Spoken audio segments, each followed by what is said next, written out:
Today I will be reading the Ethiopian Bible again, and I will be reading the book of Enoch, section 1.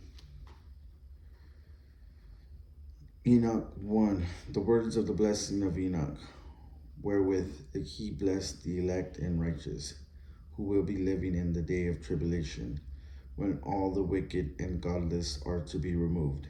And he took up his parable and said, Enoch, a righteous man, whose eyes were opened by God, saw the vision of the Holy One in the heavens, which the angels showed me, and from them I heard everything, and from them I understood as I saw, but not for this generation, but for a remote one, which is for to come. Concerning the elect, I said, and took up my parable concerning them. The Holy Great One will come forth from his dwelling, and the eternal God will tread upon the earth, and on Mount Sinai, and appear from his camp, and appear in the strength of his might, from the heaven of heavens. And all shall be smitten with fear, and the watchers shall quake. And the watchers being the fallen angels, I believe. And great fear, trembling shall seize them unto the ends of the earth. And the high mountains shall be shaken, and the high hills shall be made low, and shall melt like wax before flame. And the earth shall be wholly rent in sunder, and all that is upon the earth shall perish, and there shall be a judgment upon all men. But with the righteous he will make peace, and will protect the elect, and mercy shall be upon them, and they shall all belong to God. And they shall be prospered, and they shall be blessed, and he will help them all, and light shall appear unto them, and he will make peace with them. And behold, he cometh with 10,000 of his holy ones to execute judgment upon all, and to destroy all the ungodly, and to convict all flesh of all the works of their ungodliness, which they have ungodly committed, and of all the hard things which ungodly sinners have spoken against him. Enoch 2. Observe ye everything that takes place in the heaven, how they do not change their orbits, and the luminaries which are in the heaven, how they all rise and set in order, each in its season, and transgress not against their appointed order. Behold ye the earth, and give heed to the things which take place upon it, from first to last.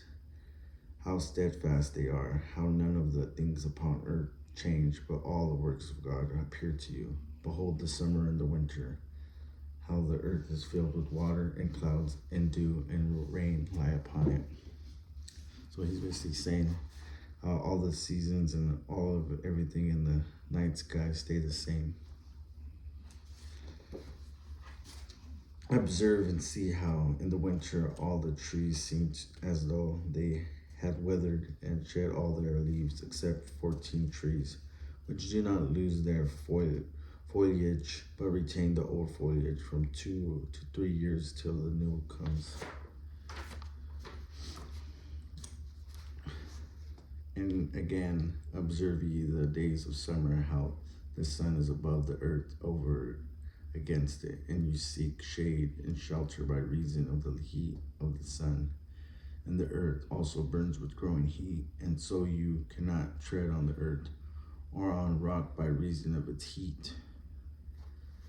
Observe ye how the trees cover themselves with green leaves and bear fruit.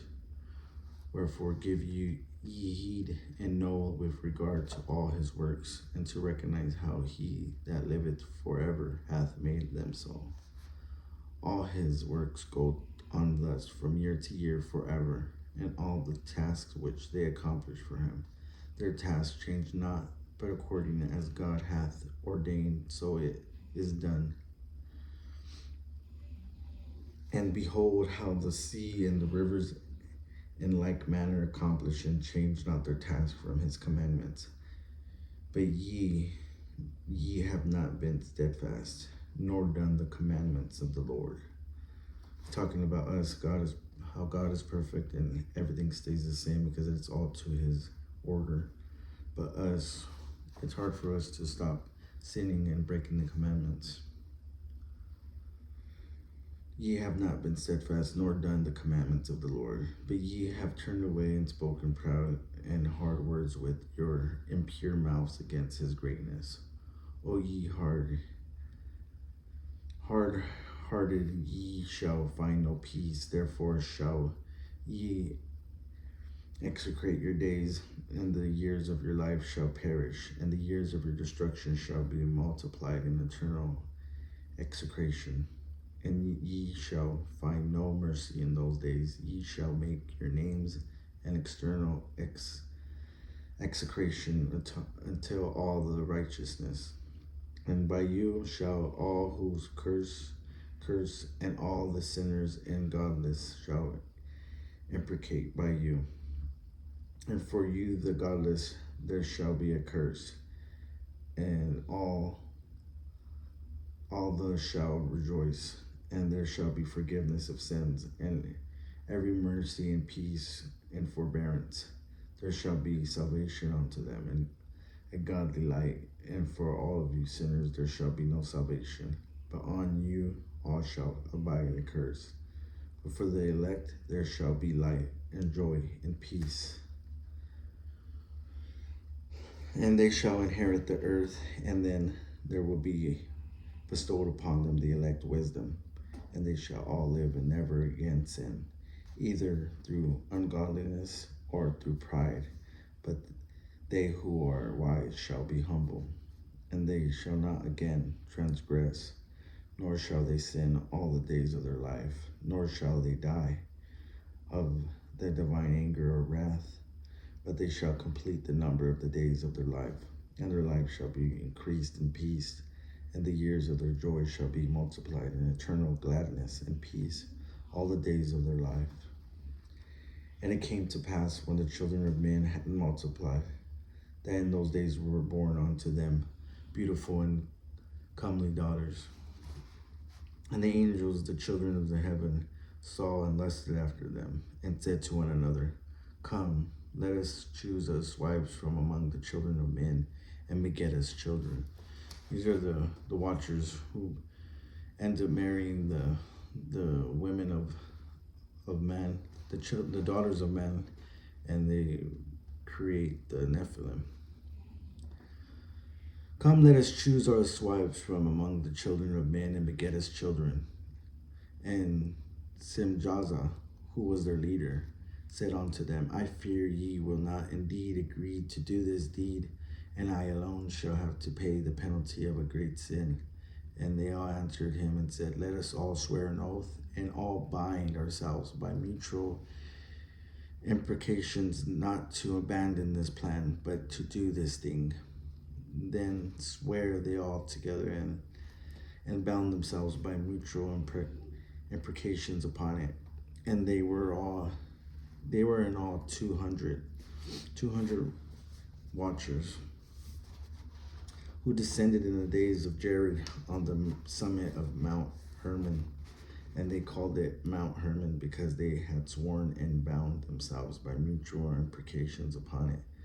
And those are the names of the leaders: Semaya Azaz, their leader, Arkiba, Ramiel, Kokabiel, Tomiel, Ramiel, Danel, Ezekiel, Barajikal, Asiel, Armoros, Bartarel, Ananel, Zekiel, Samsipiel, Saturel, Jomjael, Seriel. These are their chiefs of tens.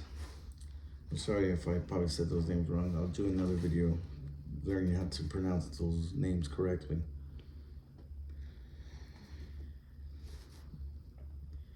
Enoch 7. And all their others together with them took unto themselves wives, and each chose for himself one, and they began to go in onto them and to defile themselves with them. And they taught them charms and enchantments.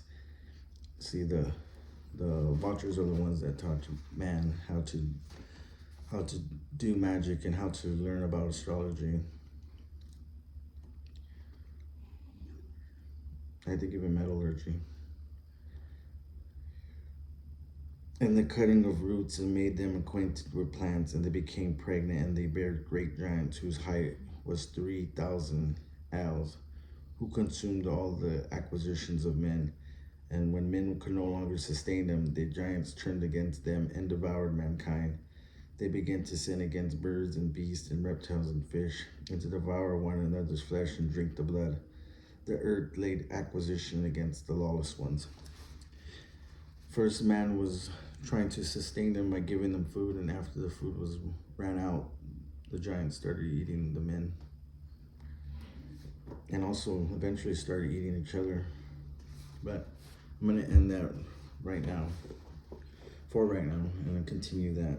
So we'll be on Enoch 8 when I continue again.